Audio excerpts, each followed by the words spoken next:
Dorchester হোটেলের সামনে ছিলাম ডক্টর ইউনূসকে বরণ করে নেওয়ার জন্য। যদিও আমাদের কিছু পথভ্রষ্ট ভাইয়েরা এসে এটার বিরোধিতা করছেন, কিন্তু উনি খুবই আসছেন, আমরা ওয়েলকাম করি। এবং যেহেতু উনি প্রিন্স চার্লসের হারমোনি অ্যাওয়ার্ডের জন্য এখানে সিলেক্ট হয়ে আসছেন, রাষ্ট্রীয় সফরে 13 তারিখ উনি চলে যাবেন।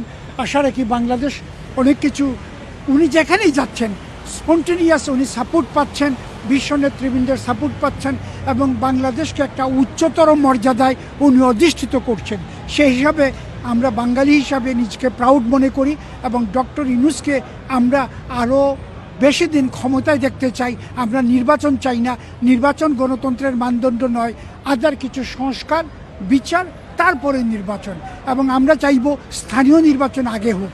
স্থানীয় নির্বাচন আগে হলে অন্ততপক্ষে যে সিন্ডিকেট এটার গঠন হবে না, কিছু যোগ্য উপযুক্ত লোক স্থানীয় নির্বাচনের মাধ্যমে উঠে আসবে, তারপরে পার্লামেন্ট নির্বাচন।